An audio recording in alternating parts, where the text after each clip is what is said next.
Welcome to the Author's Edge radio show with Guy L. Freer and Bob Price.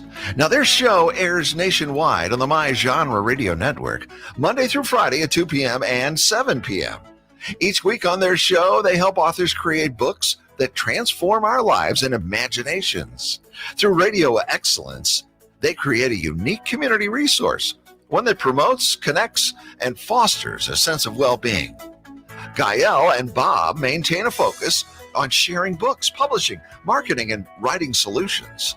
They serve listeners by providing outlets for their creative skills and energies, and they help them flourish in the competitive marketplace. Their weekly show provides intros, writing spotlights, helps you in promoting your book, your writing, your publishing, your marketing tidbits, and much more. Okay, audience, here's Gael and Bob. Author's Edge radio show with Gael Freer and Bob Price. Their show airs on KXOK, what you're listening to right now, 102.9 FM, and KWRH, 92.9 FM, on Mondays at 3 p.m. And you can hear them also nationwide on the My Genre Radio Network, Monday to Friday at 2 p.m. to 7 p.m. each week. On their show, they help authors create books that transform their lives and imaginations. Through radio excellence, they create a unique community resource, one that promotes connections and fosters creativity and imagination. They maintain a focus on sharing books, publishing, marketing, and writing solutions. They will serve their listening public by providing outlets for your creative skills and energies and helping you flourish in a competitive marketplace. The weekly show provides intros, conversations with authors, writer's voice, writing and publications, marketing tidbits, all the things you ever wanted to know to get you going. And if you're interested in getting more detail, go to authors-edge.com. Let me say that again. Authors, AUTHORS, -edge, EDGE.com. Guess what? The inaugural show is up and running and ready to launch, and here is Gael and Bob. Oh, thanks, Stan. Hi, Bob. How are you today? Are you rocking and a-rolling? Rocking and a rolling. All right. Today we are going to talk to Ralph Wayne Freer. Yes, and his last name is the same as mine. Missouri artist and author Ralph Wayne Freer creates his captivating works of art in a century-old country farmhouse, which he has converted into a studio. The Flying F Gallery and studio are located at 8740 Highway W, Poplar Bluff, Missouri. One of his more recent sculptures, Bobby Soxer, is on permanent display in the sculpture garden of the Margaret Harwell Art Museum located in Poplar Bluff. Although Ralph's Ozark roots include being born in a Civil War-era log house, he has had the good fortune to travel and live in Europe, Central America, and throughout the United States. He believes these experiences have shaped and influenced his approach to art and life. Ralph is primarily a sculptor working in wood. His eclectic artistic style is constantly evolving. He focuses on the exploration of shapes, forms, and color. As with most artists, Ralph is intense about his art. His formal art training includes light drawings with Malcolm Ross and portrait sculpture with Jane Doxey, both in Key West, Florida. However, as all artists, he is constantly exploring creative challenges. Most recently, the writing and publishing of 4 children's books: Piper Posse, which can be found on Amazon, The Abbreviated Life and Times of Iggy Skunk, Cosmo, the Teeny Tiny Planet, and Sawhead Adventures featuring Little Ralphie. Ralph's website is www.flyingfgallery.com. Contains many images of his sculpture and information concerning his books. And Ralph, I see you brought a little buddy with you today. You want to tell us all about him? Are we talking about Bob or Bonk? Bonk. Tell us about Bonk. Bob, we already know. Yes. Well, good morning, Gael and Bob, and thank you for inviting me on your inaugural show. I hope this isn't Like you had a choice? yeah, maybe you had a choice. Anyhow, I'm happy to be here. You want to know a little bit about me? Sure do. How'd you get started? Okay. Well, art-wise, I started by buying some carving tools back in 1972 when I was going to school over in Springfield at Missouri State. And I started carving wooden figures, and then from there I moved to Florida, where I kind of expanded. Stayed with wood because wood is very available. I And heard your first sculpture was out of soap. oh, well, that's true. That's true. That's true. I What brand? it was a bar of ivory soap to be to be exact, and Was it a big bar of ivory soap? well, as large as it was the largest I guess they had, just to see if I could do it. And actually, I still have that. Well, my sister Oh, wow. has it. You didn't take a shower, you just have it now? No, they still have it. That's terrible. anyhow, I lost my inventory. I found that I could sculpt, and so that's what prompted me to buy some wooden sculpting tools. You know, because Springfield is near Branson, and Branson is home of a lot of wood carvers and so forth. And so I was kind of motivated. And my first attempts at sculpting were these small country or hillbilly caricatures, you know. So that's where I started. So it's kind of evolved that way, or how did your work evolve? Well, it did. It did. I'm accused because I'm a Gemini. I'm accused of not staying focused on any one thing for any length of time. So, yeah, as time went on, I started to carve larger. I don't know if there's a difference between sculpting and carving, other than I think sculpting is usually on a larger scale, and carving is usually I associate with doing smaller stuff. But I also work in clay, and I have done some work in metal. But when I relocated to Florida, where I spent 27 years of my 29 years of public education, it was a wonderful place to be an artist because it's a large art community, and it kind of evolved from there. So your inspirations? Who inspires you? Or actually, there was a question asked, who surprised you in your inspirations? In other words, somebody you did not think would inspire you, Oh, you know, and that they would, you just say, oh yeah, well, I've seen that, but I don't know if it would really be inspiring to me. Somebody like that, somebody that you didn't think would be inspiring. well, I can't think of anyone right offhand on that, but I think of something that has changed my more recent work in the last, let's say, decade. And that would be the introduction of LED lights into some of my sculptures. The way you light sculptures can make a vast difference with the shadows and the edges and things like that. So discovering the LED tapes and other LED lights and incorporating those into some of my sculptures, that was kind of something that was unexpected. What is your process? How do you start a piece? Well, in so many ways. Sometimes I start with, I see something that I find interesting, a shape that I find interesting, whether it's a piece of wood that's lying on the floor, or just something I see, I don't know, that I find interesting. Sometimes I start with a sketch, and then I move it into a three-dimensional form, and other times I just go right into the carving itself. Where do you get your wood? Well, wood is plentiful. It's everywhere. When I lived in the Keys, Key West, mahogany was very plentiful there, and as I discovered, there was a gazillion types of mahogany, just like there's many types of oak trees. But it was readily available, and it carves beautifully, and it finishes beautifully. So when I lived in Florida, I used a lot of mahogany. Here in Missouri, since we moved back to Missouri in 2001 when I retired, I use walnut. I've done some pieces in wild cherry. I've even tackled some oak pieces. So when I do carvings, I just kind of will try any type of wood that's available. Are you primarily in wood, or do you?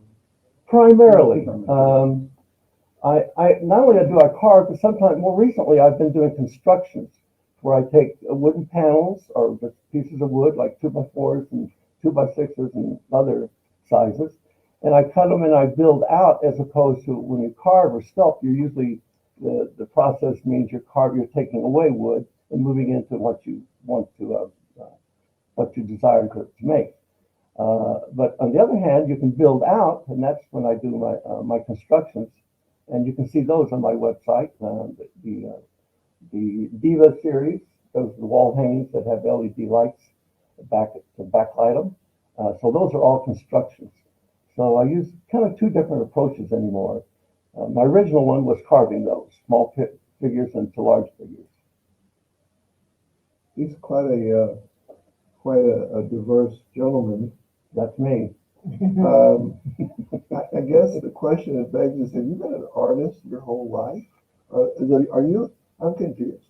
So are you a sculptor or are you an artist? Are you a sculptor artist? I mean, are you like both pieces of the puzzle? I mean, how do people, when people want to know about you, how do they find you? Under what category? Well, my website would be, my sculpture, an artist website under Flying F Gallery. But yeah, I am who I am. Stan, it's just sort of like, Just getting to know you. That's all. yeah, getting to know all about you. Well, I got a question. If somebody wants to buy something from you, did you got that? You have that in your question? Somebody wants to buy something from him? Yeah, they want to buy, they can go to his website, which is www.flyingfgallery.com. And in the contact page is all the information, his phone number, his address, whatever on the website. Explain more about your website. Yeah. So, Okay. I mean, in case you might as well get it out up front. You know? Yeah. Right.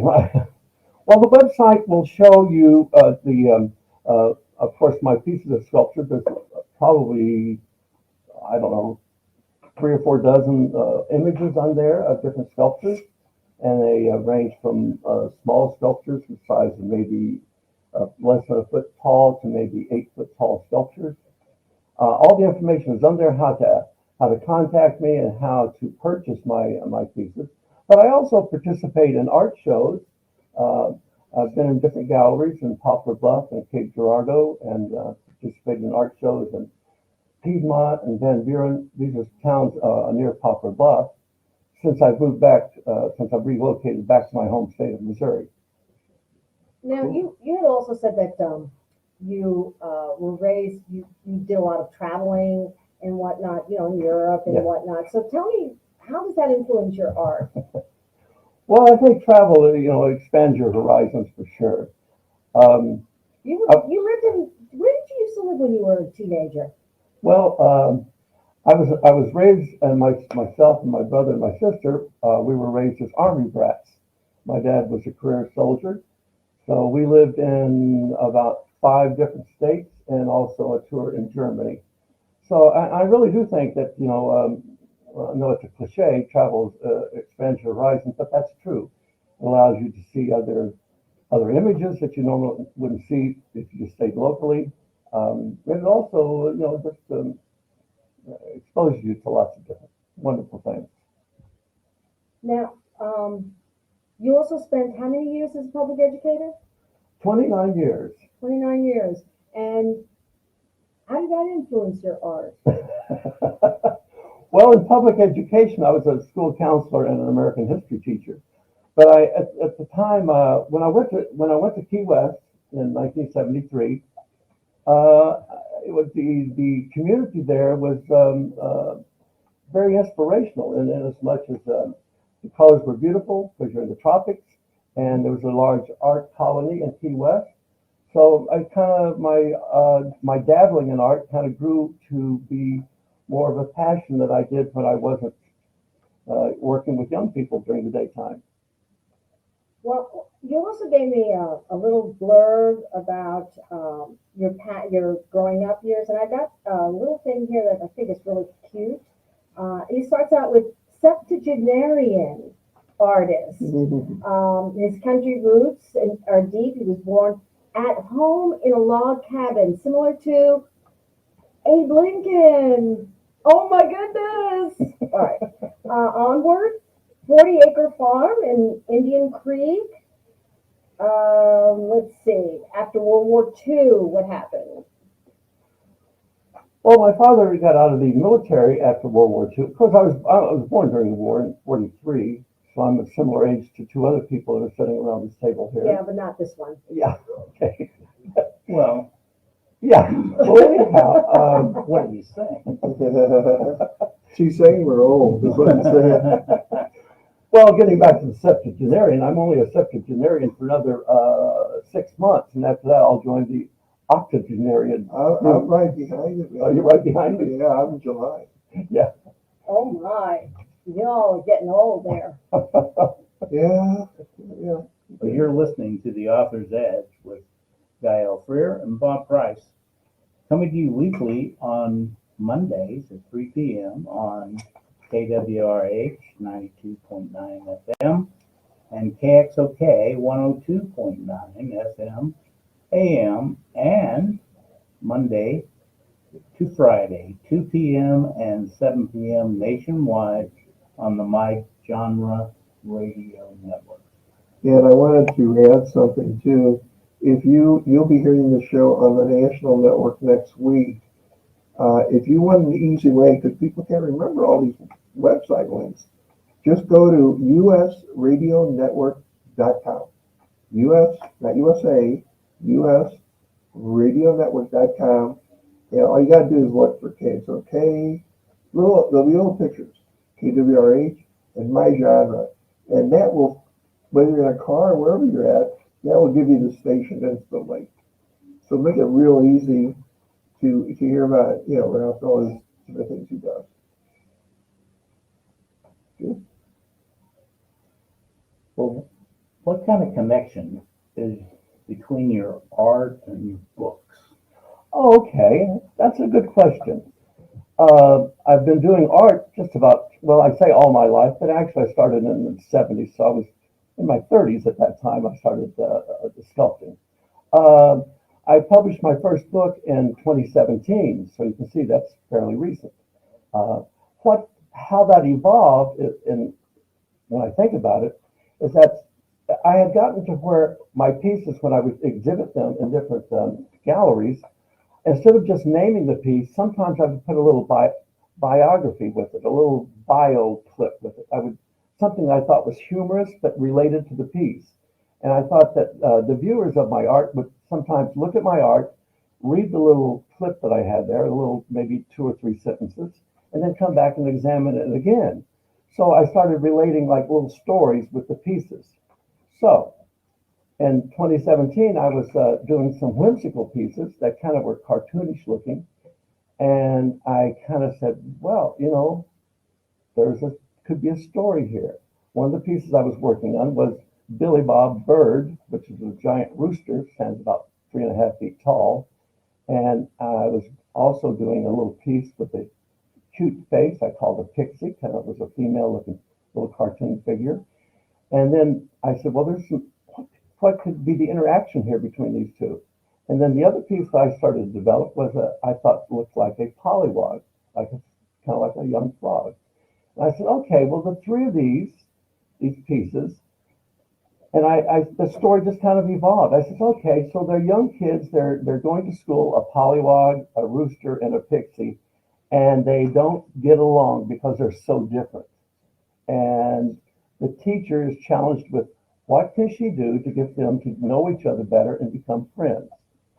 So that was the whole motivation and the premise of the book. I like it. And it can be found on Amazon, so that look under Piper's Posse, Ralph Wayne Freer, and you can find that book there. He will be having other books also put on Amazon. He has 3 other books, and then he's also in the process of 1 other book. Mhm. What's the last book you worked on? Well, the one that I've written right now, and that I have instead of on the other 4 books, I have illustrated them by using pictures of the pieces that motivated or that inspired the story. On this one, I've found a wonderful illustrator that's going to do the illustrations for my book. So the new book is about Sprout, and Sprout is the little misshapen Scotch pine tree, not quite a Charlie Brown Christmas tree, but anyhow, he's smaller than the rest of the trees in the Christmas grove, and he's worried about not being picked as a Christmas tree, when they're harvested and sent off to places like Walmart and Kroger's and other places like that. So anyhow, the story has to do with Sprout not not being picked. You know, Right. his worries like he's not going to be picked. You mean like the runt of the litter? He's the Yes. runt of the litter. He's the Yeah, runt of sort the of like litter. the puppy that no one really picks first, it kind of left over. And so that's so my and it's written. The story has been written, and I'm working with an illustrator, and I hope to have it all put together in a package sometime this summer, so it's available for Christmas. Okay, so what started the inspiration for this particular story?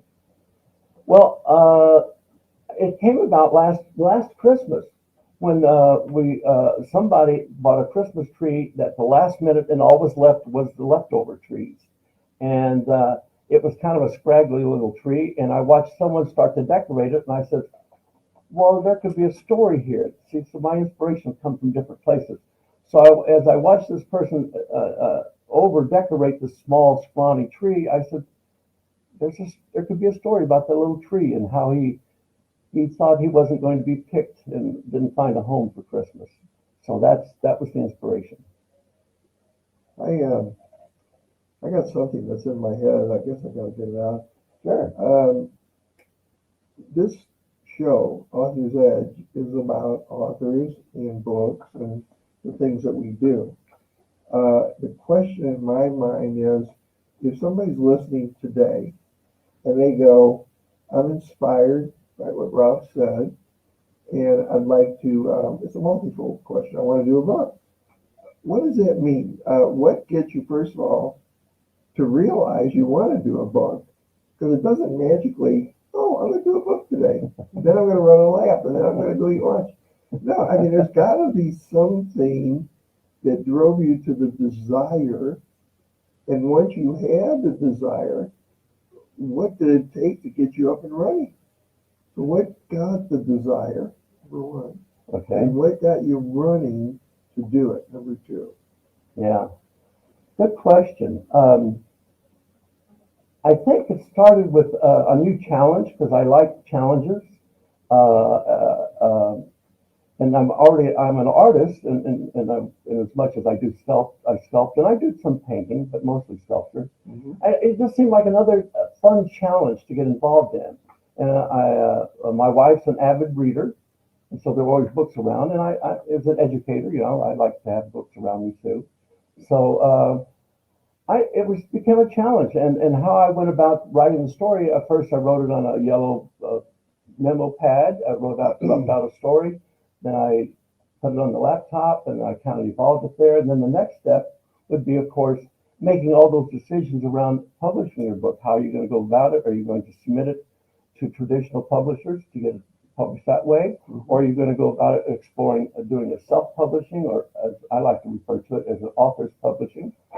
Or luckily now, if 5 years ago, if this had existed, the Blue Rooster Publishing Company, I would have probably started with them to start with. But anyhow, how I went about it was I wrote my story, then I had assistance on having to format the story, and how do you want to illustrate it, and I chose to make photos of the pieces that inspired me. And then the next step would be to find where are you going to have your book printed at. You find a company that does printing or publish your book for you.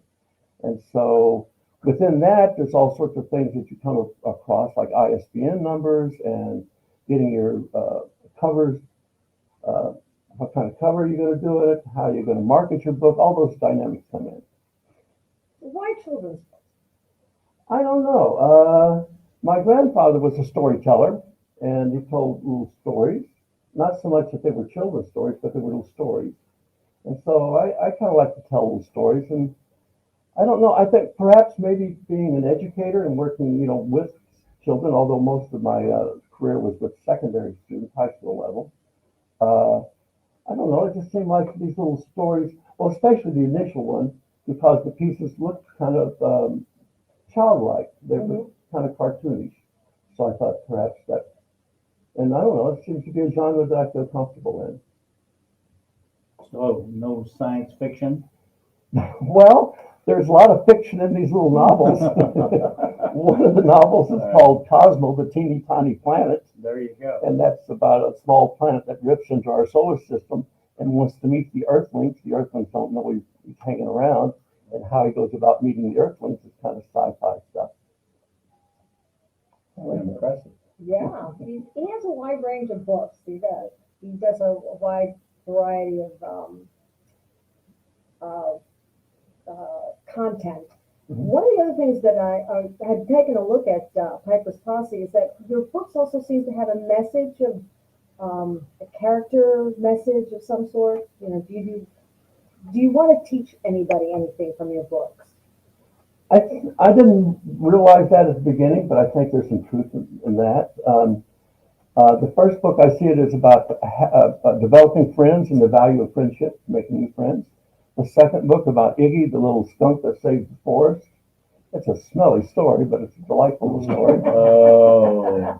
Bada boom. Anyhow, that book has the underlying thing would be standing up for causes that you believe in.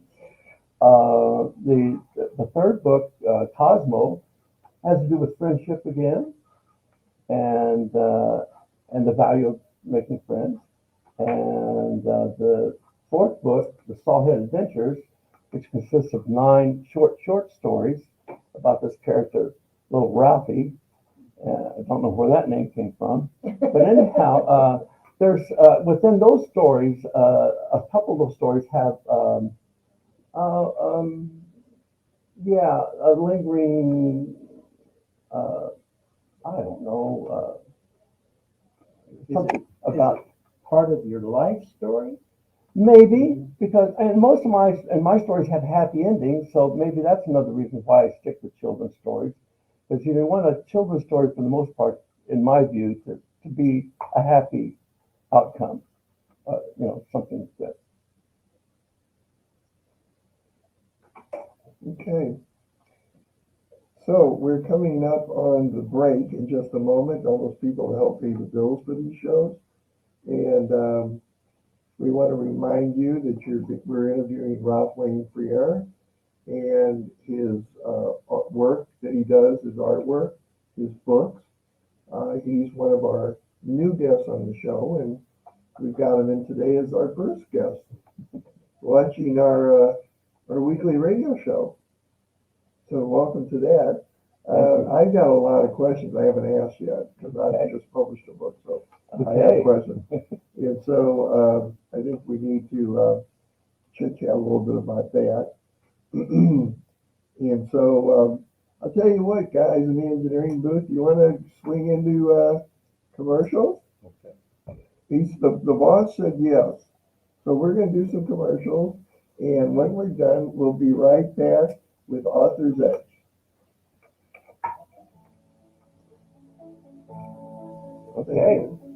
Okay. Are we asking questions about what inspired you and why would you want to be an author? Do we have that anywhere in the list of questions? I don't know. Let's work it. I can work around that. Become a radio show host? We talked about my inspiration within the art. Yeah, I mean, it's not like, oh my God, we got to answer that or the show doesn't work. No, I mean, we don't want to run out of content. And then I've got a question about competition in books. Okay. I want to answer about that. I got a lot of information on that.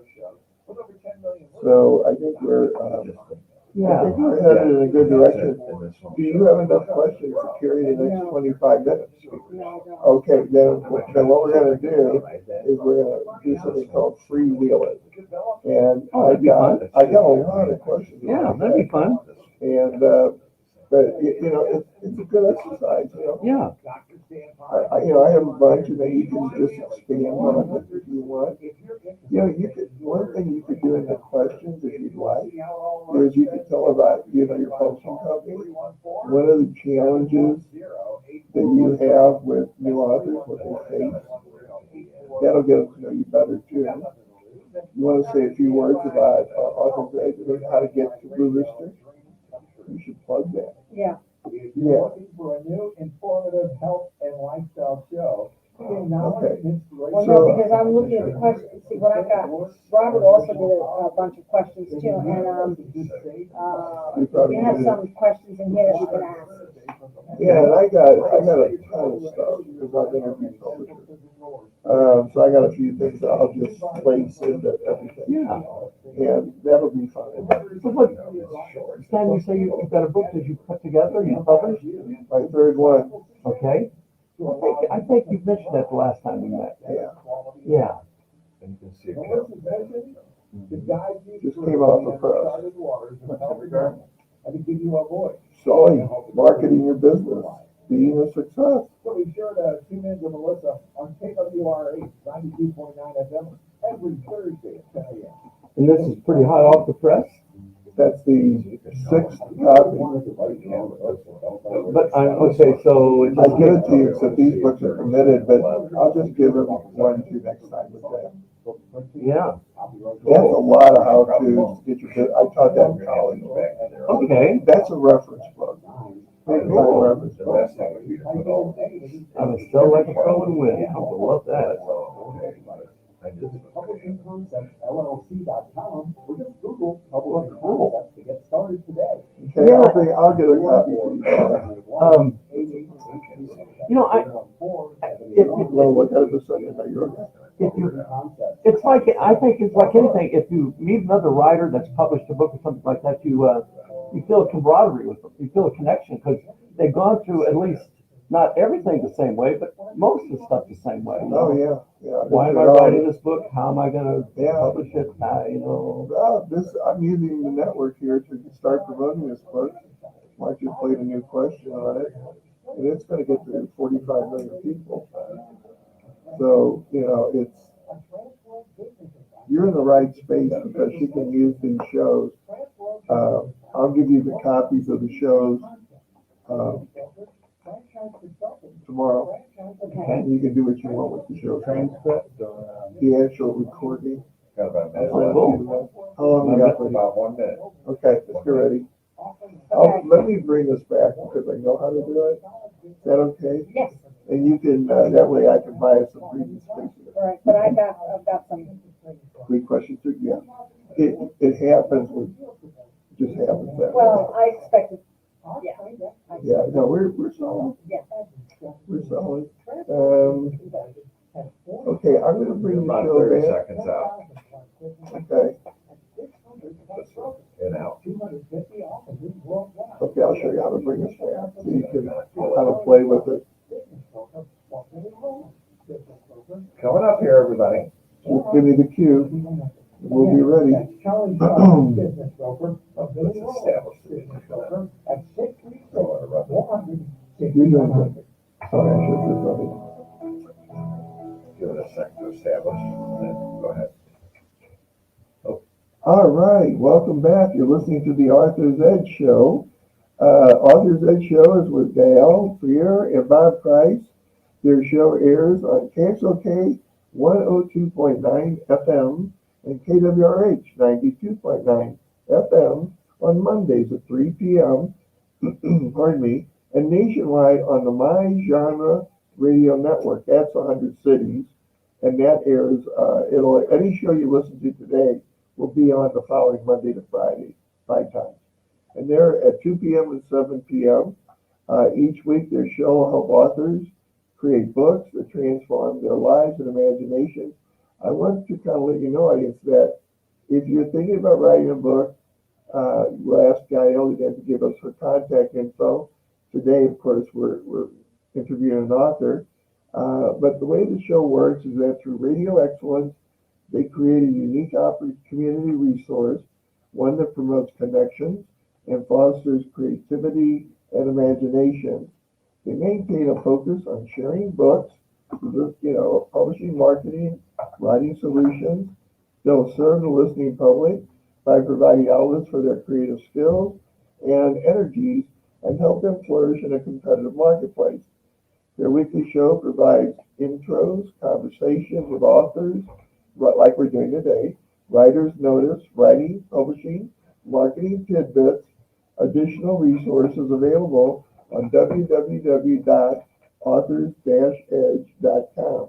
All right, audience, let's take it back to Gail and Bob. You want to make a comment, Bob? Or Hello? That's his comment. That's it. That's it. That's your comment. That works for me if it works for everybody else. Yeah. So, Oh, you wanna, okay. what, would Yeah, you, I've got a couple of things I want to ask. alrighty. What challenges do you face when writing some of your children's books? What are some of the challenges you face? Well, there's several, or many, I suppose. One of them is, as I develop the story, is deciding, making a decision ultimately as to what level of this would be most appropriate for them. You know, if it's going to be a primary grade book, or is it going to be a book more suitable for middle school students or junior high students?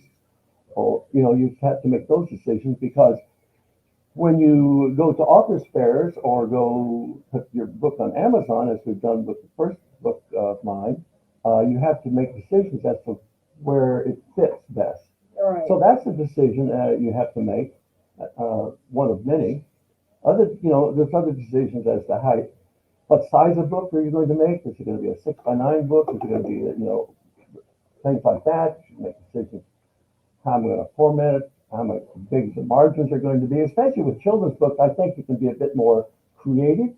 If it's just a traditional book, you set your margins at a traditional thing and use a traditional font, and you go after just the good information in there.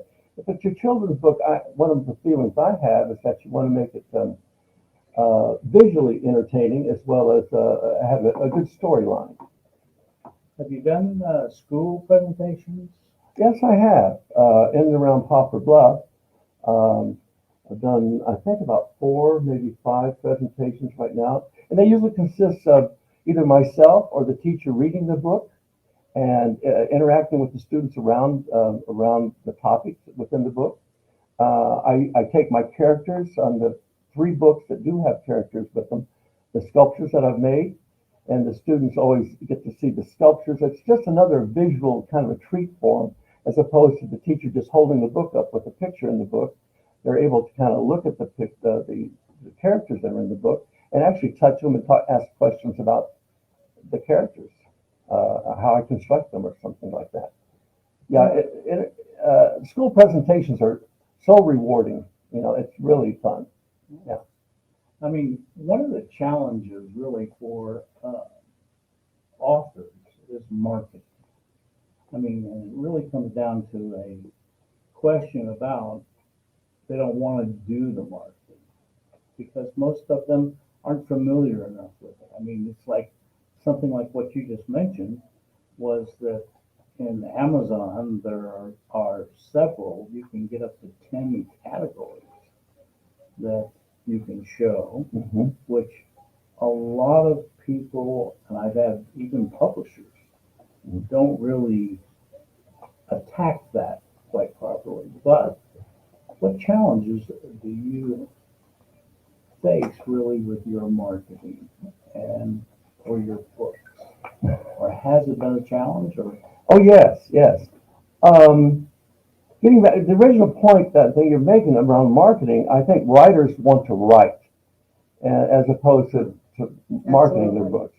My strategy has been pretty simple at the beginning. Now it's starting and I'm relatively new at this. 2017 was the first time I moved into this writing and publishing thing.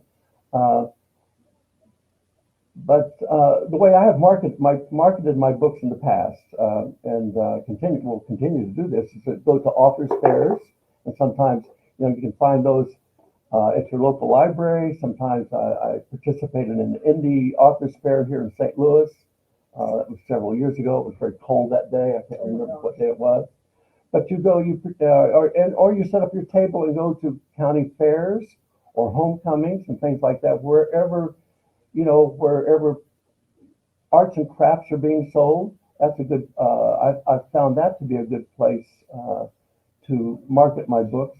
Of course, you don't sell a lot of them, but each time I set up a book like last fall, when we at the Iron Horse Festival in Poplar Bluff, I think I sold about 20 books. So you chip away at it, but I think Amazon will open up. Obviously, will open up a much larger audience.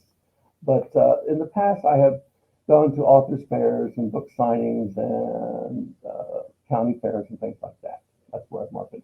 And of course, once you write a book, and if you have them yourself, you have them printed, you can give those away also as Christmas presents. So your family knows what's coming for Christmas. Have you used the library? There's directories for the libraries, and have you attacked that, or have you really experimented with that? I'm not sure the directories, but Well, they're like there's library. Let me think here. It's the journal. Library The Journal. library journal that really publishes all the books, and it's really where librarians use these directories to Okay. purchase the books. no, I haven't. And actually, that's why this connection with and this interview is really important to me, in as much as I'm making a contact with a company that's going to assist me with my marketing, and that's the Blue Rooster publishing and marketing company. So I'm still rather a novice at all this, and I'm looking, of course, to expand that. I do have my, the library in Poplar Bluff has my one or two of my books, and whenever I do a school presentation, I always donate a book to their school, to the library there. So it's slowly trickling out, but I don't have a plan on how to attack that. Do you have an interesting writing quirk? Are you- or a tick that you? Are you implying that I have a tick? Have you been talking to my wife? What's going on here? I probably do. But is there a quirk to your writing, or something that you really think is different? Other than the outcomes, it usually is positive. And some of the books getting to the books, in Piper's Posse, in the back, there's actually some worksheets in the back of the book as part of the book. There's two coloring sheets from the images, and then there's a little, did you listen to the story thing? So they're kind of set, I guess that's from an educator, as I was, an educator's slant on things. Use the book in the classroom to teach vocabulary or to teach content. You illustrated a lot of your books. Well, I illustrated them by taking photos of the sculptures that I had made that inspired the stories.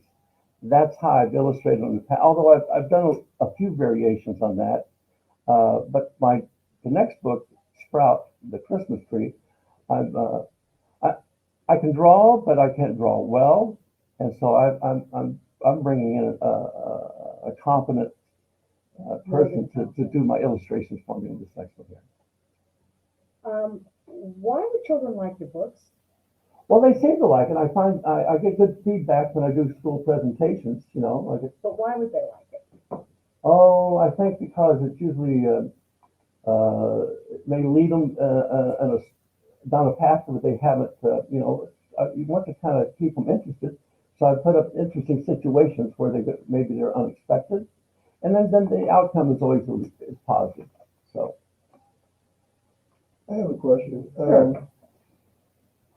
When you decide to write a book, and you were inspired to do that, did you want to make money at it, or did you just want to share knowledge?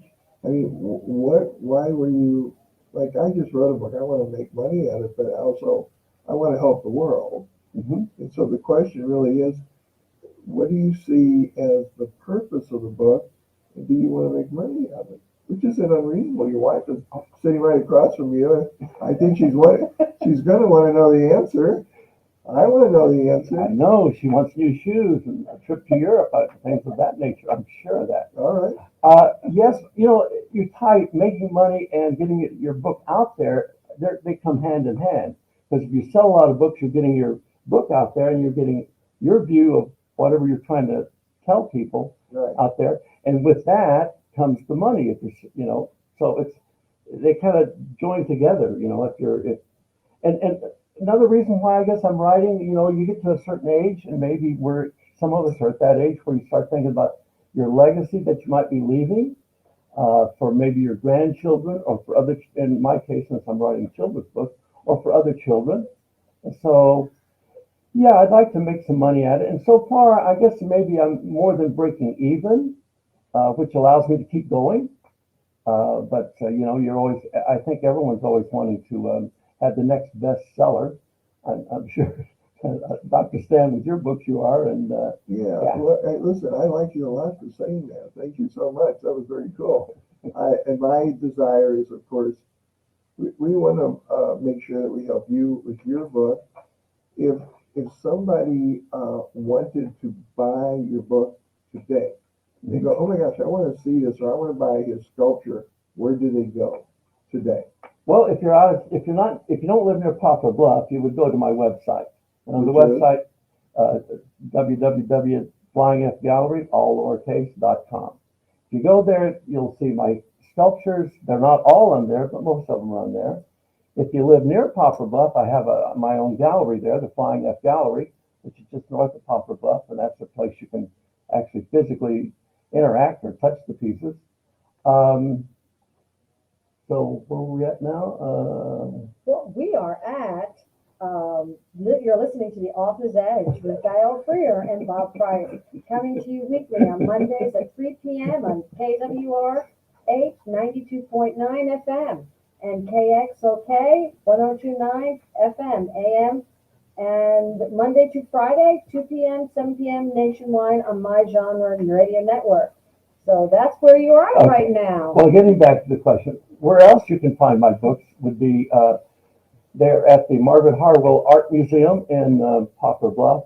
And you would, other than that, contacting me through my website would be, or now with the one on Amazon, that would make it easy. You simply go into Piper's Posse, or the author's name, Ralph Wayne Freer, and you would find that book there. And within the next year, all of my books will be available on Amazon.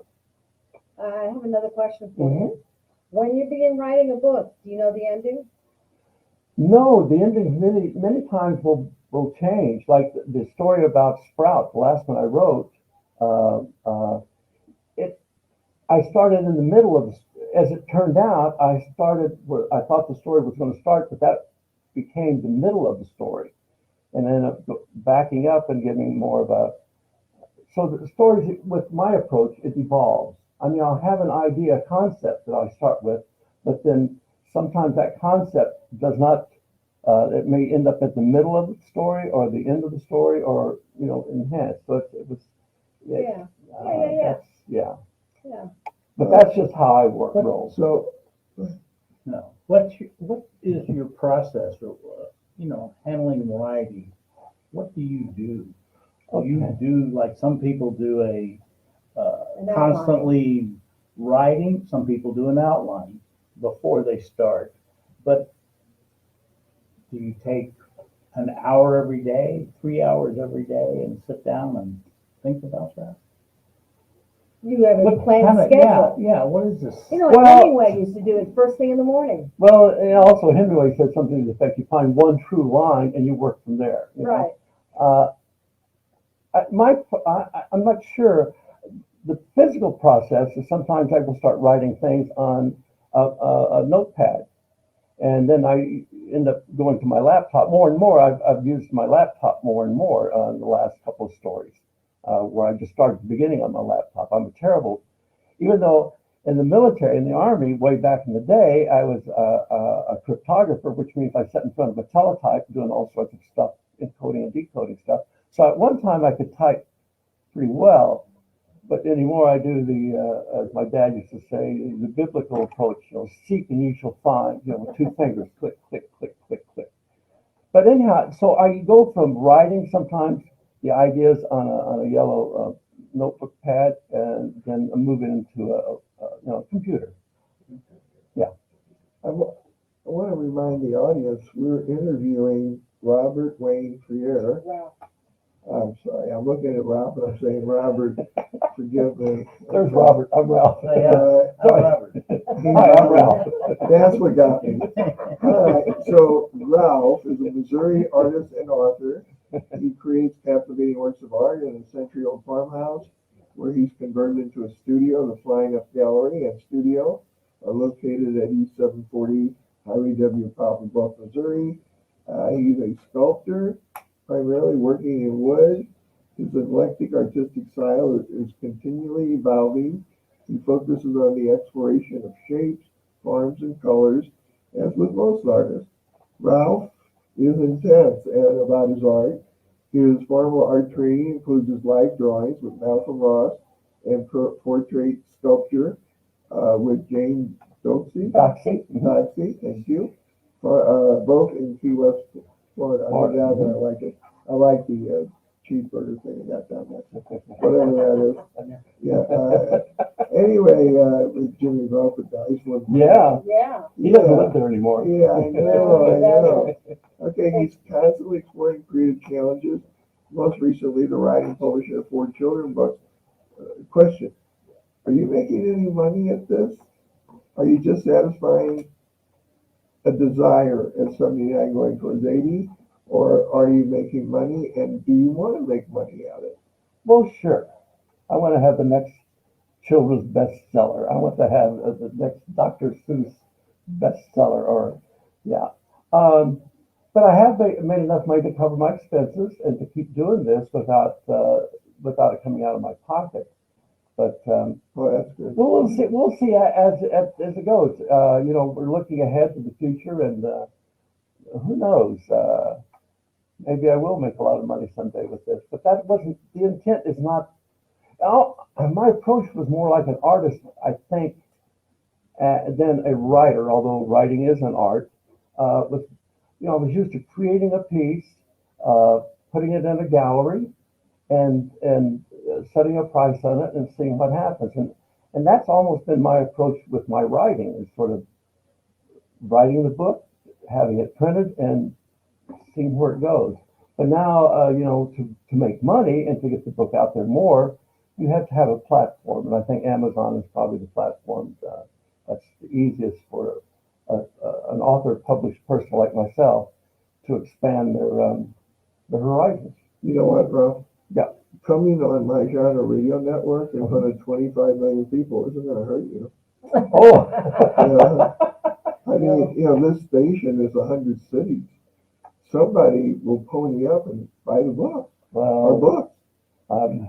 that would be nice. Yeah. So overnight you're going to go coast to He coast. is going to be an overnight sensation. He seems Oh, like it. wow. He Let's seems go with like that. it, doesn't he? Okay, Stan, please stop now. My wife will be buying shoes and tickets to go places. So We before also, the checks come in.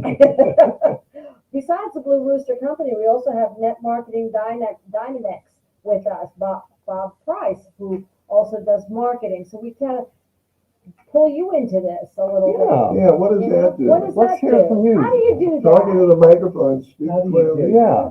How do you do that? Well, it's a mystery to me.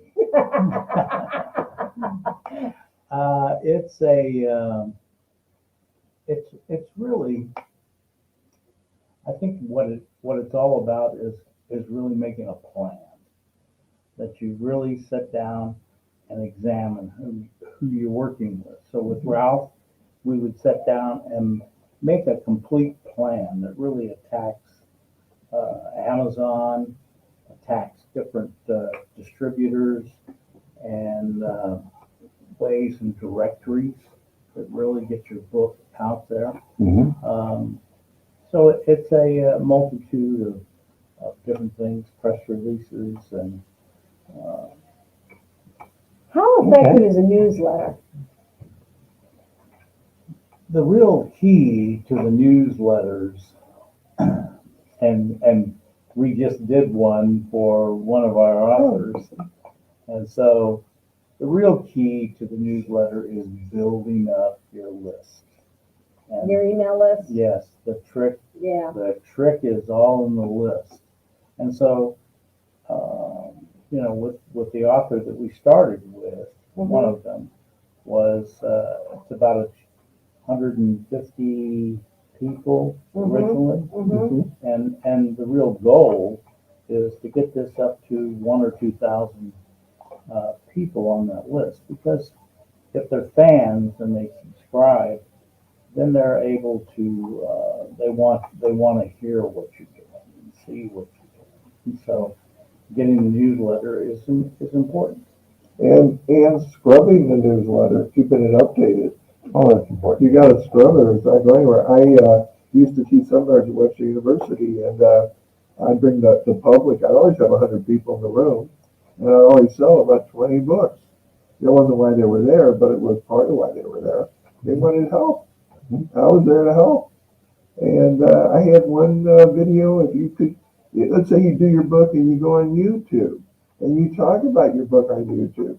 Mark, don't I understand that we can do YouTube from here? He's nodding yes. What a great guy. Okay, yeah. I mean, we can get it out there. So Mark's saying that this book could go out there, and you got a camera that's been on you the whole time. So they get to see what a decent looking guy you are, right? But no, I mean, I made a lot of hits by doing that. So I did the seminars for a entirely different reason. All right, one last question. Sure. What advice, give me one piece of solid advice that you would give to an aspiring children's book writer? And you can take your time on this one. We got a few minutes. Because I notice he cuts off. He's trained them well. He's like, oh, I don't want me talking about. Well, first and foremost, who am I to give advice to someone? I'm still rather new into this, but from my experience, I can give advice from my experience alone, and that would be to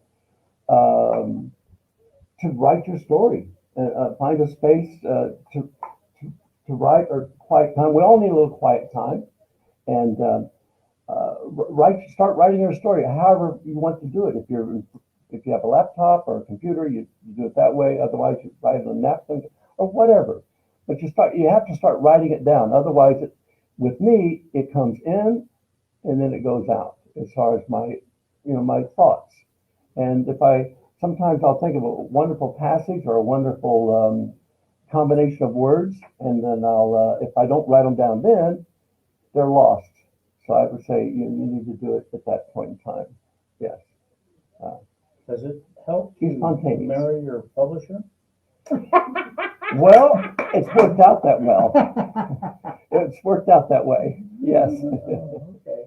Hey, I would say I've been married 3 times. I can't get it right. So you got a keeper. You better hold on. Well, I do have a keeper. You do. I can tell you. I can tell. Yeah. Well, this is the inaugural show. How do you two feel about it today? I think it went well. Having fun. We're having fun. Having fun? Well, Yeah. that was always been my philosophy. If I'm not having fun, I ain't doing it. And that's that. Okay. So- Well, do you want to ramp up the show? I mean, want to thank the audience for being here and what's coming on next? Absolutely. I want to thank everyone for showing up and talking and chatting and laughing. Our next show will be with Roseanne Standard. She's going to be telling us about her illustrations and her writing and all of that wonderful stuff. She's a great artist. As a matter of fact, she is the woman that is doing the illustrations for Ralph Wayne Freer's latest book, which is Sprout. So we're going to talk to her and see how it goes. So, audience, you've been listening to the Author's Ed Show that comes to you every week at 3 p.m. of what day? Fridays, right? On Friday, Monday to Friday, 2 p.m. to 7 p.m. nationwide on My Genre Radio Network. So you're out. We hope you'll come back and listen again. This was the inaugural show for 2023. A couple of days into that, and thank you, Robert, for coming. Ralph. Thank you, Robert. Ralph. That'll work. I'm sorry, it's Freudian. I'll get over it. I have a brother named Robert. Okay. All right. Well, thank you, Robert. You're welcome. Thank you. My pleasure. Thank you for being on the air. All right, audience, stay tuned to our next show.